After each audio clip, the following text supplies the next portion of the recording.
Shape building हमारी आमतौर पर लाइफ और बिजनेस पर क्या प्रभाव डालती है? एल शेप बिल्डिंग जब भी बनती है तो वो किसी ना किसी दिशा को कमज़ोर करती है।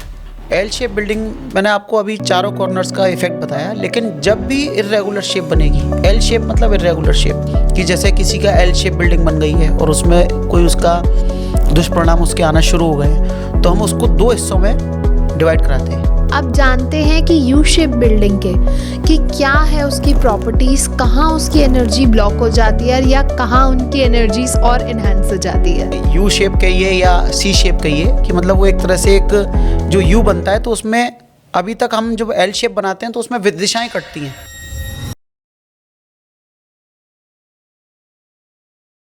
नमस्कार।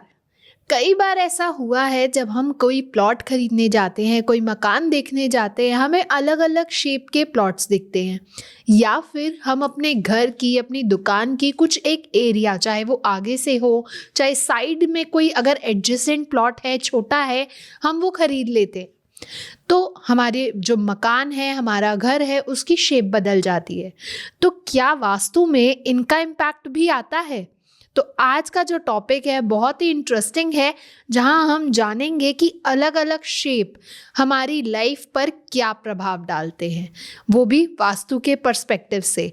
और इसे ही हमें समझाने आए हैं हमारे साथ वास्तुकार, जियोपैथी वास्तु के ज्ञाता, स्वर विज्ञान के ज्ञाता, और जिन्होंने इन ऑकल्ट साइंस की मोडालिटीज से काफ़ी लोगों की लाइफ को ट्रांसफॉर्म किया है, मिस्टर अंकित जैन जी। तो चलिए जानते हैं सर से कि क्या हमारी ये जो घर की शेप है हमारी लाइफ की भी शेप करती है। वेलकम सर, कैसे हैं आप? अच्छा हूँ, आप कैसे हैं?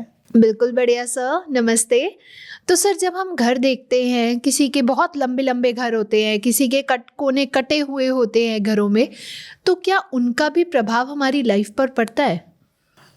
देखिए, वास्तु में रंग, आकृति, इसका पूरा प्रभाव पड़ता है। अच्छा। आपका आकृति, आपने बोला, अगर किसी मनुष्य की आप देखें, वो मोटा या पतला होता है, उसको देख के आपकी भाव भंगिमाएं बदल जाती हैं जी। कोई आपके सामने बहुत मोटा आदमी आ जाए तो कुछ समय शायद हंसी आ सकती है। पहले बड़े बड़े जो कॉमेडियंस होते थे वो बड़े ऐसे ही होते थे, कोई मोटा है, कोई पतला है, कोई नाटा है, कोई काला है, गोरा है, तो वो कहीं ना कहीं हंसी का पात्र फिल्मों में होते थे, कॉमेडियन होते थे।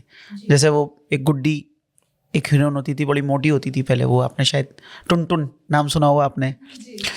तो किसी भी चीज़ की जब शेप बिगड़ती है तो उसके कुछ प्लस और माइनस इफेक्ट्स होते हैं, और वो किस दिशा में हमारी अच्छे परिणाम देगी और किस दिशा में हमारा एक्सटेंशन या कट होना बुरे परिणाम देगा, तो ये वास्तु में बहुत महत्वपूर्ण होता है। और हमने इसके बहुत सारे रिजल्ट्स देखे हैं कि होता क्या है कि आपने कोई घर लिया, घर खरीदा आपने, उसके एडजेसेंट ही आपको कोई एक और अच्छी जगह भी मिल रही थी, तो आपने सोचा, या आप जिस घर में रहते हैं और उसको आपको जगह छोटी पड़ती है, तो आपने सोचा कि यार ये मेरा नेबर है, जो पड़ोसी है, वो बेच रहा है, मैं इससे कुछ उचित कीमत देके खरीद लेता हूँ। कई बार आदमी उसके लिए ज़्यादा भी पैसा देने को तैयार होता ही है कि भाई मेरे से लगी हुई जगह है तो मैं किसी और को क्यों। तो जब आप जैसे ही वो लगे लेते हैं और वो जगह आपके बराबर में होती है और वो छोटी या बड़ी होती है, तो उससे क्या होता है कि वो प्रॉपर्टी आपकी एल, यू या किसी अलग शेप में बन जाती है। बहुत सारी जगह पे हमने टी शेप भी देखे हैं, बहुत सारी जगह पे ऐसे भी देखे हैं कि आगे से उसका थोड़ा बढ़ गया और दो कॉर्नर कट गए। तो इस तरह के इर्रेगुलर शेप बनते हैं, उससे कोई कोना कटेगा, कोई कोना बढ़ेगा, तो उसके पूरे परिणाम आपके जीवन में आते हैं। मेरे साथ तो अनुभव हुए हैं। अभी शायद मैंने 4 महीने हुए होंगे, किसी एक शॉप को देखा था उनकी है, तो बोले जब से हमने ये एक्सटेंशन किया है तब से हमारी दुकान चलना बंद हो गई है। अच्छा। हाँ, तो वो उन्होंने एक्सटेंशन कर लिया था, मतलब साउथ ईस्ट में एक्सटेंशन कर लिया था। ओके। तो साउथ ईस्ट एक्सटेंशन करने से क्या हुआ कि उनका एक तरह से आप कह सकते हो कि साउथ वेस्ट कट गया, और साउथ ईस्ट जब बढ़ता है तो अग्नि बढ़ती है, विवाद बढ़ते हैं, मुकदमे बढ़ते हैं, कर्ज भी बढ़ते हैं। तो साउथ ईस्ट एक्सटेंशन किया तो उनकी वो सेल पे इफेक्ट आ गया, वो जगह में अग्नि तत्व का प्रभाव ज़्यादा हुआ और उनके सारे कस्टमर्स चले गए। तो इस तरह के परिणाम हमको देखने को मिलते हैं शॉप्स में, घरों में भी कई बार एक्सटेंशन करते हैं, जैसे कि हम एनर्जीज के थ्रू देखते हैं। तो जैसे इस घर की एनर्जी अच्छी थी, अब उस घर की एनर्जी आपको क्या मिली, इसके अलावा आपने जैसे ही उसको कनेक्ट किया तो आपके अंदर उस तरह की एनर्जीज आने लगी। कई बार एल शेप एक्सटेंशन किया और आपका बहुत से लोग ये कहते हैं कि ईशान कोण कट गया, तो कई बार अगर बहुत छोटा एरिया कटा ईशान का तो उसका प्रभाव पूरा आता है। अगर वो बड़ा बना और वो जगह इतनी छूट गई ईशान में आपकी, खुला हो गया ईशान आपका, तो उसके परिणाम अच्छे भी हमने देखे हैं, खराब नहीं देखे, क्योंकि वो एक तरह से एल शेप बनता है, लेकिन दोनों दिशाओं के लिए वेलकमिंग पोजीशन होती है। साउथ और वेस्ट आपके दोनों भारी हो जाते हैं, लेकिन उसका एक मेजरमेंट होता है कि भाई अगर वो बहुत ज़्यादा कटा हुआ तभी हम अच्छा मानेंगे उसको। तो जनरली हम लोग भी बनवाते हैं, एल शेप बिल्डिंग बनाते हैं तो वेस्ट और साउथ दोनों को भारी करके बनवाते हैं। तो उसमें आपके नॉर्थ और ईस्ट से आने वाली दिशाएं पूरी, उनसे पूरी एनर्जीज आती हैं, और इसके अलावा वो एनर्जीज आपको पूरी कॉस्मिक एनर्जी मिलती है, और नॉर्थ ईस्ट खुला हुआ हो जाता है आपका। तो बहुत से लोग, उसमें बहुत सारे पैरामीटर्स होते हैं कि कौन सी, जैसे अब आपने ये भी कहा कि बहुत लंबा प्लॉट है, तो कई बार उसमें क्या होता है सारे देवता वास्तु के कट जाते हैं, जो हमने देवता वास्तु में डिस्कशन किया था। एग्जैक्टली लोगों को लिंक भी डिस्क्रिप्शन में मिल जाएगा, तो जाके आप वास्तु देवता वाला पॉडकास्ट भी देख सकते हैं। उसमें रेल की पट्टी जैसा जब आपका घर हो जाता है, रेशियो 1:3, 4, 5 तक चला जाता है, 10/50 का, 30/70 का, 80 का, 90 का, या इस तरह की जब लंबी पट्टियां भी होती है तब भी आपकी ये वास्तु विपरीत होती है। और जैसे ही आपने उसमें जगह बढ़ाने के लिए एक्सटेंशन किया तो एल शेप भी। और बहुत सारी जगह पे ये भी होता है कि लोग कई बार आगे के पोर्शन को बेच देते हैं पैसों की ज़रूरत के लिए, वो अपने आगे कोई दुकान बना के जैसे सेल आउट कर दी, तो उनके भी शेप कट जाती हैं।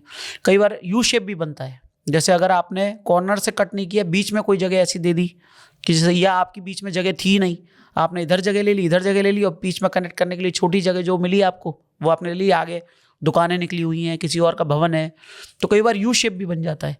तो वो उन सबके पूरे प्रभाव होते हैं, हर दिशा के अलग प्रभाव होते हैं। अच्छा, तो सबसे ज़्यादा देखा जाता है कि एल शेप बिल्डिंग्स को या एल शेप को बहुत ज़्यादा वास्तु में इम्पोर्टेंट माना जाता है, ऐसा क्यों? एल शेप बिल्डिंग जब भी बनती है तो वो किसी ना किसी दिशा को कमज़ोर करती है, कहीं एक्सटेंशन होगा और कहीं किसी दिशा को कमज़ोर करेगी।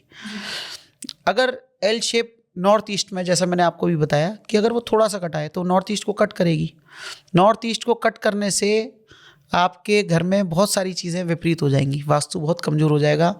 ईशान दिशा को बढ़ा हुआ अच्छा माना जाता है, लेकिन अगर नॉर्थ ईस्ट बहुत अच्छे से अलग है, प्रॉपर्टी एल शेप बन रही है लेकिन बहुत अच्छी जगह छूट रही है नॉर्थ, तो वो एक तरह से वेलकमिंग पोजीशन बन जाती है, तो वो हम उसको ऑस्पिशियस मानते हैं।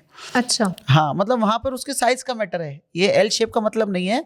वहाँ एल शेप के साथ एल शेप कितना बना है, छोटा कोना, और अगर यही आग्नेय कोण कटे तो वहाँ पर हम ये देखते हैं कि भाई जैसे अगर आपका एल बना नॉर्थ ईस्ट बढ़ा हुआ हो गया, तो अगर वो थोड़ा बड़ा है तो नॉर्थ ईस्ट बढ़ा हुआ होगा, लेकिन अगर वो ज़्यादा कटा है तो वो वेलकमिंग कहाँ से होगी, दिशाएं, ऊर्जाओं का वेलकम कहाँ से होगा, साउथ ईस्ट से। तो साउथ ईस्ट जब कटता है तो वहाँ ऐसे घरों में लिक्विडिटी की बहुत दिक्कत होती है, लेबर स्टाफ कभी भी इंडस्ट्रीज़ में नहीं टिकते हैं, अग्नि कमज़ोर होती है तो हेल्थ के इशू होते हैं, पेट के इशू होते हैं, बहुत सारी दिक्कतें वहाँ पे देखने को मिलती हैं।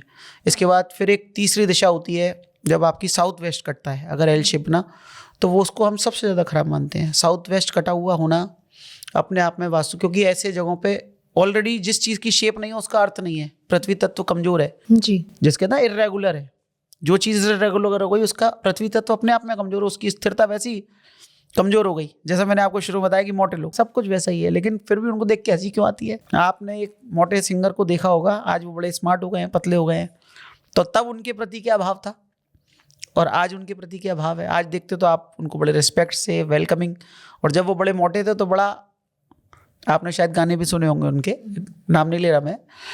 तो इसी तरह से जब साउथ वेस्ट कटा तो ऑलरेडी प्लॉट का अर्थ एलिमेंट कमजोर, एल शेप बना, और साउथ वेस्ट कमजोर हुआ तो अर्थ एलिमेंट कमजोर, तो ऐसे घरों में स्थिरता नहीं होती जी, बहुत सारी उठापटक होती हैं जीवन। इवन मैं तो कहता हूँ कि उसमें गृह स्वामी भी बहुत दिनों तक नहीं टिकते। और इधर अग्नि बड़ी, अगर वो बहुत ज़्यादा बड़ा है साउथ वेस्ट, तो एक तो उस पर अर्थ का प्रभाव होगा। ऐसा मैंने एक साइट पे काम भी किया है। अच्छा, हाँ, एक मैंने गाजियाबाद में किसी का देखा था वो, तो वो उनके साथ ये हुआ कि उन्होंने बिल्डिंग जब इस तरह की शेप की बना ली, उसके कुछ दिनों बाद उनके भाई से विवाद हुआ। भाई से विवाद होने के बाद भाई का जो हिस्से की ज़मीन थी उन्होंने खत्ता घर को दे दी। तो जब स्कूल बनाया था उन्होंने जिस जगह पे, उसमें बराबर वाली जगह पे जब खत्ता आ गया तो सारे बच्चे चले गए। खत्ता ऐसा मतलब जो कूड़े के पहाड़, जैसे आपने देखे होंगे दिल्ली आदि में कूड़े के पहाड़ बने हुए, हाँ, डंपिंग यार्ड बना दिया, खत्ता घर जिसको। उन्होंने सारे शहर का जैसे कूड़ा जो आके उस प्लॉट में डलता था, तो जो उनका बराबर वाला स्कूल था, विद्यालय, वो उसमें बहुत बदबू आती थी, स्मेल आती थी। तो साउथ वेस्ट कमजोर हुआ, जिसकी वजह से क्या हुआ, अर्थ एलिमेंट हिला। अर्थ एलिमेंट हिला तो उनके भाई से उनका विवाद हुआ, भाई से विवाद हुआ, तो भाई ने अपनी ज़मीन आधी क्या दुर्भावना से दी हो उन्होंने, या संयोग ऐसा, वास्तु ने ऐसी अपनी ज़मीन को कौन देता है डंपिंग यार्ड बनाने के लिए। लेकिन देखिए वास्तु का क्या प्रभाव रहा कि साउथ वेस्ट का कोना उन्होंने खाली छोड़ दिया और अपने लिए एक तरह से आपदाओं को निमंत्रण दे दिया, आपने बुला लिया, तो वो इस तरह का हुआ। तो उसमें मैंने फिर उसकी हम रेमेडीज़ भी कराते हैं, बहुत सारी अच्छी रेमेडीज़ भी हैं, लेकिन कई बार निर्माण कार्य करना बहुत आवश्यक हो जाता है। मैंने उनके यहाँ वहाँ पे एक कमरा बनाने के लिए बोला, एक बड़ा चबूतरा भी हमने बनवाया उसके लिए, तो रेमेडी उसमें हुई भी, लेकिन उतने सकारात्मक परिणाम जब तक नहीं मिलते जब तक कि आप उसको प्रॉपर नई बिल्डिंग, क्योंकि कुछ चीज़ें महादोष की कैटेगरी में आ जाती हैं।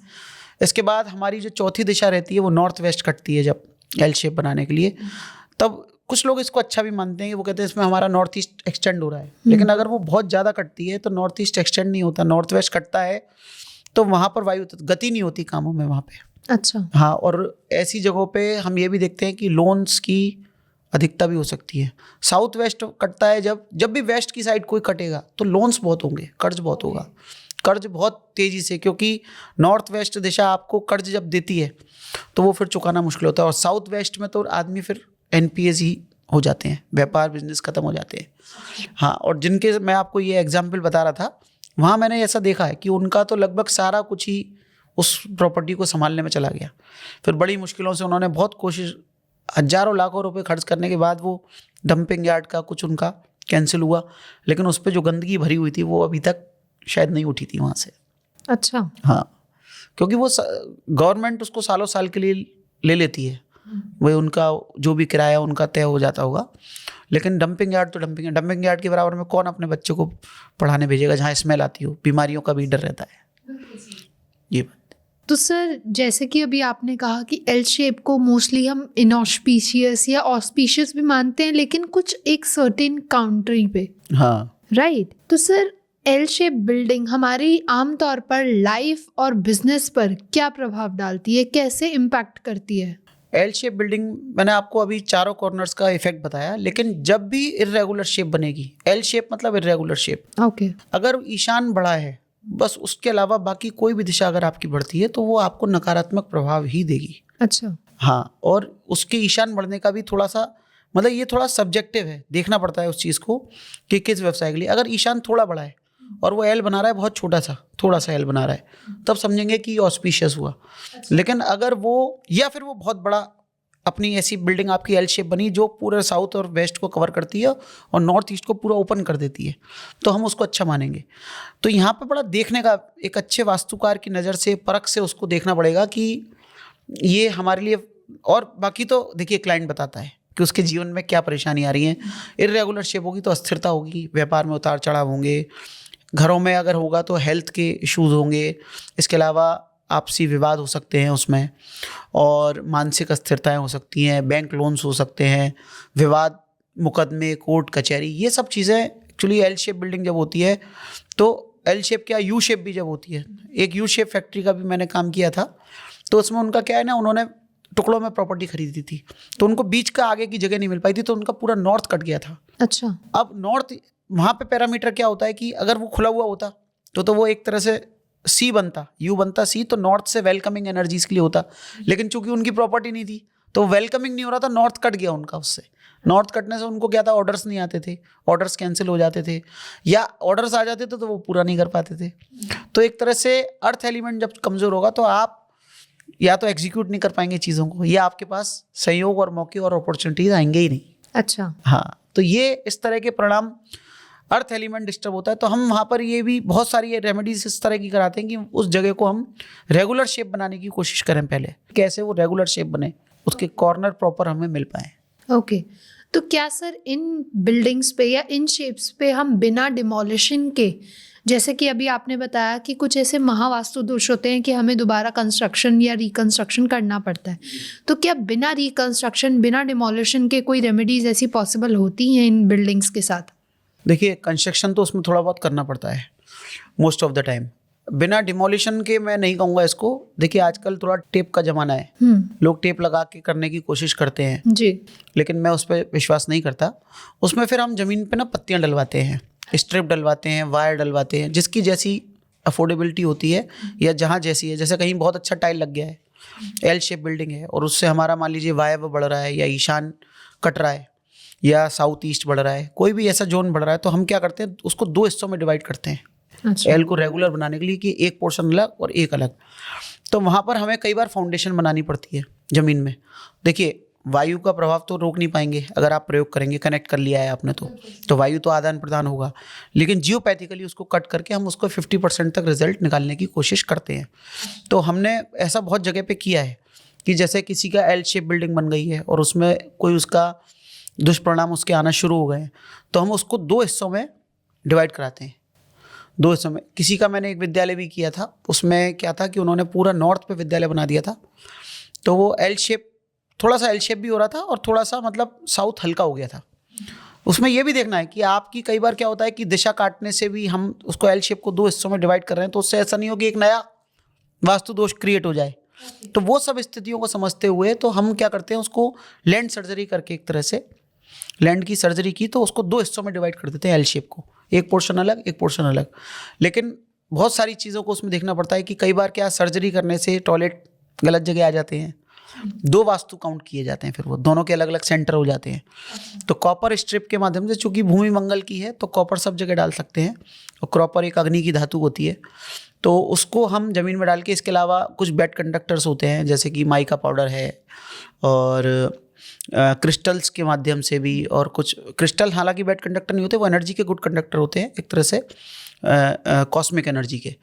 तो उसके माध्यम से हम वहाँ पे एनर्जी बढ़ा देते हैं, एक नई दूसरी एनर्जी का चैनल क्रिएट कर देते हैं जिससे कि वो उसको रोक दे। कई बार जैसे कट लगाने के लिए एल शेप का कट लगाने से प्लॉट ऑस्पिशियस भी हो जाता है। ऑस्पिशियस क्या, 2 प्लॉट है, सेंटर आपने शिफ्ट किया तो आपकी बाकी चीज़ें जो और भी ख़राब थी, और मेरे साथ ऐसा हुआ है कि टॉयलेट गलत जगह आ रही थी, जब हमने उसको फिर 2 हिस्सों में डिवाइड किया तो उसकी टॉयलेट भी सही जगह हो गई, उसकी टॉयलेट भी सही जगह हो गई। ईस्ट में टॉयलेट आ रही थी, तो फिर जब उसको कट लगाया तो फिर वो ईस्ट साउथ ईस्ट तक टॉयलेट आ गई। अच्छा। हाँ, तो ये आपको देखना पड़ेगा। तो नॉन डेमोलिशन के, बाकी अगर आप नया बना रहे हैं और आपका प्लॉट ही इस तरह का है एल शेप का, तो हम शुरू से ही कहते हैं कि भैया इसको एक तो राइट एंगल करके चलो, दूसरा शुरू से ही 2 फाउंडेशन आप बना के चलिए अलग अलग, तो आपके वो 2 अलग फाउंडेशन है। भले ही आप कॉस्मिकली अंदर से कनेक्ट कर रहे हैं, आना जाना हो रहा है। कई बार अगर वो ये कहते हैं कि नहीं मेरा रेंट का है, मैं इसमें कट भी नहीं लगवा सकता, सर्जरी नहीं कर सकता, स्ट्रिप भी नहीं डाल सकता, फाउंडेशन भी नहीं, तो फिर हम उसको बेड कंडक्टर ऑफ एनर्जी से, जैसे वुडन से पूरा बंद करा देते हैं। तो 2 पोर्शन को अलग अलग करने का ही एक उसका तरीका है। कई बार कलर से भी हम उस कटे हुए पोर्शन को बढ़ाने का प्रयास करते हैं। जैसे कोई पोर्शन आपका कटा हुआ है, अब आपको तो उसी में बैठना है, उसी में पार्टीशन भी नहीं लगा सकते, ऐसे भी कंस्ट्रेंट होते हैं जी। तो फिर उनके मदर कलर के हिसाब से उसमें थोड़ा सा फेंग शुई के चार्ट का भी प्रयोग होता है, अपने वैदिक कलर्स का भी प्रयोग होता है। एक कलर से, जैसे एयर फायर को बढ़ाती है, तो ग्रीन कलर करने से साउथ ईस्ट के कट को हम एक्सटेंड करने की कोशिश करते हैं। साउथ वेस्ट पे अर्थ एलिमेंट नहीं होता तो वहाँ येलो कलर डाल के उसको एक्सटेंड करने का प्रयास करते हैं। मतलब थोड़ा सा उस कलर का जो जनक कलर है, उसका जो फादर कलर है, उस कलर को डालते हैं जिससे कि वो वहाँ पे उस एनर्जी को क्रिएट करे और वो उसको बढ़ाए, उसको एक्सटेंड करे। नॉर्थ पे मिरर लगा के भी हम इस तरह से उसको एक्सटेंड करते हैं कि मिरर लगाते हैं तो नॉर्थ की वॉल पे तो आपका जो कट एरिया है वो आगे एक्सटेंड हो जाता है। मिरर में आपको वो चीज़ दिखने लगती है, जगह जितनी उसके सामने जगह होती है वो जगह आपको उसमें दिखने लगती है, तो वो एक्सटेंशन उसका हो जाता है। तो ये एक तरह से नॉन डेमोलिशन होती है। लेकिन साउथ वेस्ट जब कटा हुआ होता है तो मोस्ट ऑफ द टाइम हमें उसमें कंस्ट्रक्शन का काम कराना ही पड़ता है। तो सर वास्तु के अनुसार अगर कोई एक्सटेंशन प्लान करना है किसी ने, तो कौन सी ऐसी डायरेक्शंस हैं जो उनको पॉजिटिव रिजल्ट्स देंगी, उस पर कर सकते हैं, और कौन से ऐसी डायरेक्शंस हैं जिनको थोड़ा सा हमें ध्यान रखना चाहिए? देखिए, एक्सटेंशन कोई भी हो आपको ध्यान तो रखना पड़ेगा। बिल्कुल सही। पहली बात। दूसरी बात यह है कि जो वास्तु है वो ये मानता है कि आपका एक्सटेंशन अच्छी दिशाओं में हो, जैसे कि उत्तर और पूर्व। दिशाएं सभी अच्छी होती हैं, लेकिन उत्तर और पूर्व हमें एक सकारात्मक दिशाएं होती हैं जो पॉजिटिव एनर्जीज का संवाहक रहती हैं। तो आप नॉर्थ या ईस्ट में एक्सटेंशन कर सकते हैं।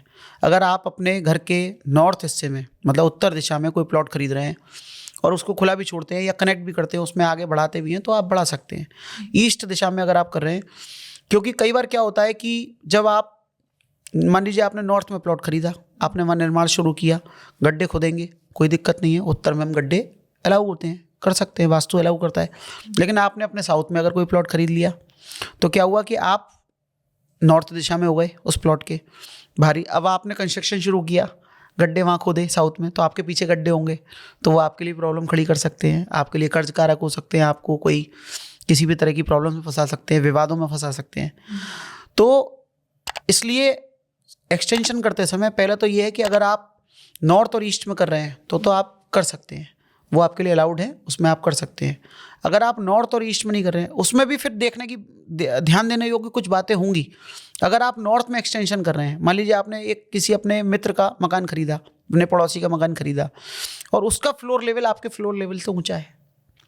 अब आपने नॉर्थ में एक्सटेंशन कर लिया, लेकिन उससे क्या हुआ कि आपके घर का पूरा नॉर्थ ऊंचा हो गया, फ्लोर ऊंचा हो गया, तो वो एक नया वास्तु दोष क्रिएट हो गया। स्लोप ऊंचे नीचे हो गए, ढाल ऊंचा नीचा हो गया, आपका घर लो लाइनिंग रह गया तो आपका दक्षिण नीचा हो गया।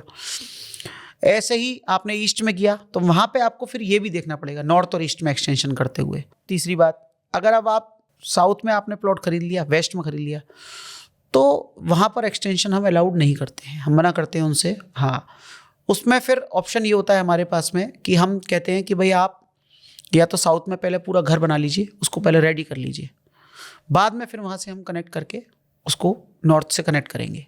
पहले आप मान लीजिए आपने एक घर लिया, उसके बराबर में आपने साउथ में दूसरा घर लिया उसके, तो साउथ वाले घर को पहले पूरा रेडी कर लीजिए, बाद में उसको कनेक्ट कीजिए नॉर्थ से। पहले उसको रेडी कर लीजिए, जिससे कि आपका एक्सटेंशन कहाँ पे होगा, नॉर्थ में। आप पहले साउथ को रेडी किया, फिर आप नॉर्थ में आए तो आपका एक्सटेंशन नॉर्थ में होगा। ऐसे ही ईस्ट वेस्ट में कि पहले वेस्ट को तैयार किया, फिर आप ईस्ट की तरफ एक्सटेंड करके कनेक्ट किया तो आपका एक्सटेंशन ईस्ट में हुआ। क्योंकि मैंने इसके परिणाम देखे हैं। कई बार क्या होता है कि जैसे ही हम किसी को साउथ में शिफ्ट कराते हैं सोने के लिए भी बेडरूम का, तो कोई ना कोई एक झटका लगने की संभावना हो सकती है। झटका वो किसी भी टर्म्स में हो सकता है, हेल्थ का हो सकता है, लॉस हो सकता है, कोई एक्सीडेंट आनी होने का डर होता है, कई बार कोई केस पुराना उखड़ के आ जाता है। इस तरह के भी घटनाक्रम हो जाते हैं कि कोई टैक्स की लायबिलिटी थी, वो सही थी, आपकी तरफ से गलत नहीं थी, आपने अपनी तरह से सही काम किया, लेकिन वो अननेसेसरी की कोई चालान, कोई पुलिस केस, कोई पुराना मुकदमा, इस तरह की चीज़ें उखड़ के जब आती हैं तो उसमें कहीं ना कहीं आपके वास्तु का भी रोल हो जाता है। और साउथ और वेस्ट में एक्सटेंशन करने से इस तरह के परिणाम होते हैं। ओके, तो क्या सर गलत एक्सटेंशन की जो रेमेडीज होती हैं जो हमारे रेजिडेंशियल है उस पे अलग होती हैं और ऑफिशियल या कमर्शियल बिल्डिंग्स पे अलग अलग होती हैं, या सेम रेमेडीज काम करती हैं? देखिए, बेसिक वास्तु तो एक सा ही रहता है, रेजिडेंशियल हो चाहे कमर्शियल हो। कई बार रेजिडेंशियल में तो देखिए एक बेसिक वास्तु जो है कि भाई जो ऑस्पिशियस दिशा है, नॉर्थ ईस्ट साउथ वेस्ट, जो गृह स्वामी की दिशाएं हैं, और नॉर्थ वेस्ट साउथ ईस्ट, उसमें हम मतलब कराते ही हैं कि आप रेमेडीज़ कर लीजिए। और रेमेडीज़ मतलब कट लगा के ज़मीन पे, कई बार घर में बहुत सारी रेमेडीज़ घर में भी हो पाना बड़ा मुश्किल होता है, क्योंकि आपका बड़ा सुंदर आपने टाइल लगाया, पत्थर लगाया, तो कट वट लगाना बड़ा मुश्किल है।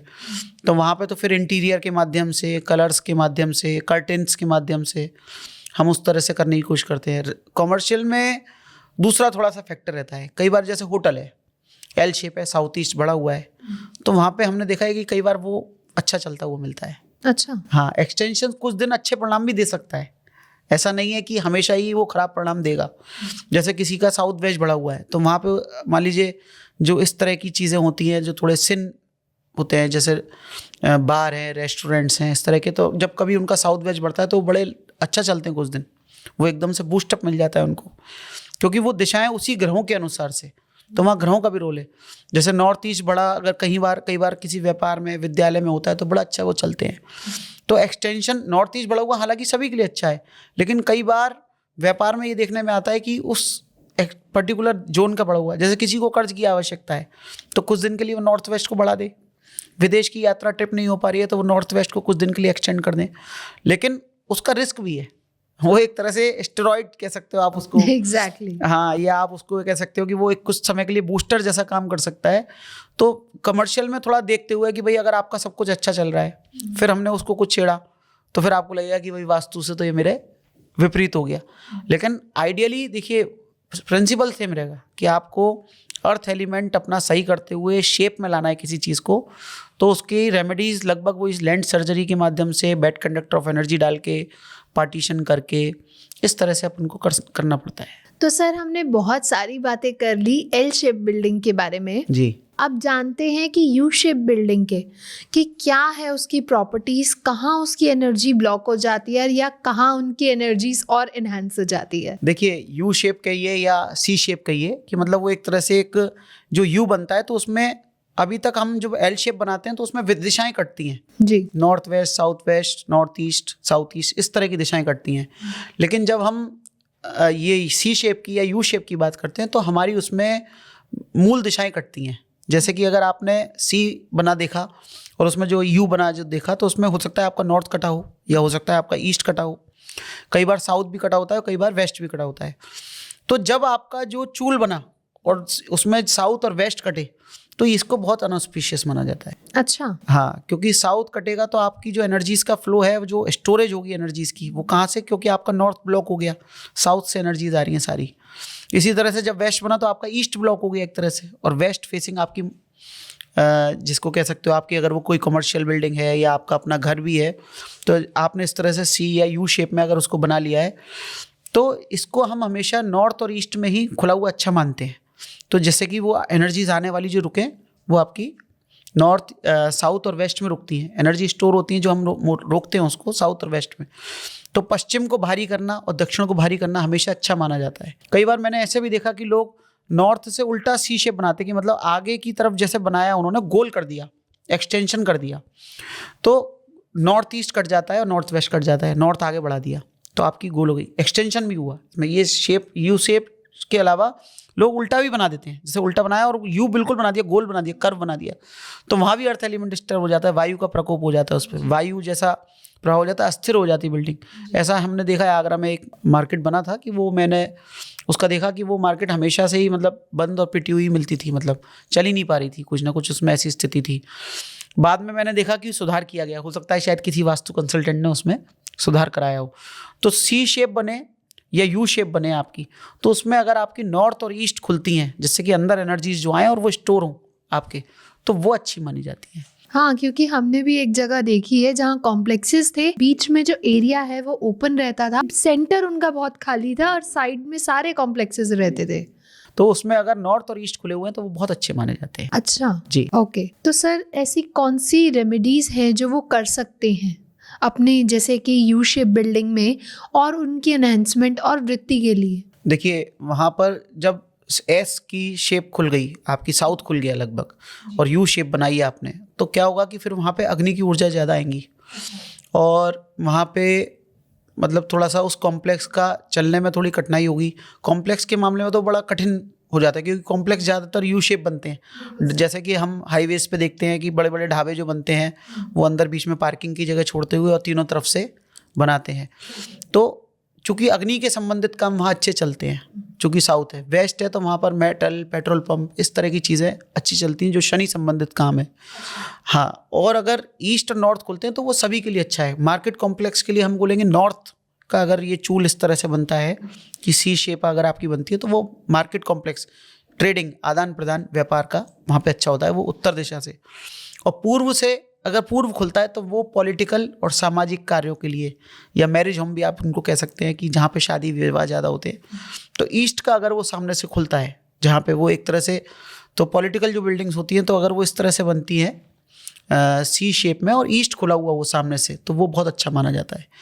तो उनका उपचार करने के लिए देखिए, अगर साउथ और वेस्ट खुल गया है तो वहाँ पर साउथ का वजन बढ़ाना होगा, उनको ऊंचा उठाना होगा आगे से, जिससे अर्थ एलिमेंट को मजबूत करना पड़ेगा और उस एनर्जीज को मतलब हम किस हद तक रोक सकते हैं उस तरह से बनाते हैं। या बीच हम उसके लिए ये भी कहते हैं कि भाई आप नॉर्थ को नीचा कर दीजिए, साउथ को ऊंचा कर दीजिए, इधर वेस्ट को ऊंचा कर दीजिए और ईस्ट को नीचा कर दीजिए, तो आपका इस तरह की बिल्डिंगों का उपचार हो सकता है। ओके तो सर बहुत मज़ा आया आज आपसे बात करके, और जाते जाते आप क्या ऐसी एडवाइस देने वाले हैं उन लोगों को जो already L shape, U shape, C shape ले चुके हैं बट उनको अभी नॉलेज नहीं थी, तो क्या आप एडवाइस देना चाहेंगे?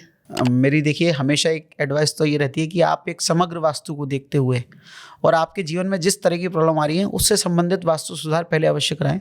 दूसरा, अगर आपने एल शेप बिल्डिंग ले ली है, यू शेप बिल्डिंग आपकी बन गई है, किसी का प्लॉट आ गया है, तो आप अपने प्लॉट को लैंड डिवीज़न के माध्यम से 2 हिस्सों में डिवाइड करके, 3 हिस्सों में डिवाइड करके, कई बार हमने 4-4 हिस्सों तक में उसको वास्तु को डिवाइड करके भी उसको रेगुलर शेप बनाने की कोशिश करते हैं और बहुत हद तक अच्छे परिणाम मिलते हैं, क्योंकि सबके फिर south east, north east, south west, north west अलग अलग हो जाते हैं। जी। तो वहाँ हम उसको पूरा थोड़ा समझ के मैप पे पूरी वर्किंग करके उस तरह से निकालते हैं। तो आप भी एक अच्छा किसी अच्छे वास्तुकार से सलाह करके या अपनी लैंड को अच्छे से समझते हुए, खुद भी थोड़ा वास्तु समझते हुए, उसको 2 हिस्सों में डिवाइड कर लें। कॉपर की स्ट्रिप से एक माइका पाउडर होता है, बहुत सस्ता मिलता है, उसके माध्यम से, या उसकी स्ट्रिप्स भी आती है माइका पाउडर की, माइका की, उसको वो बेड कंडक्टर ऑफ एनर्जी होता है और बहुत सारी उसको एस्बेस्टोस भी बोलते हैं।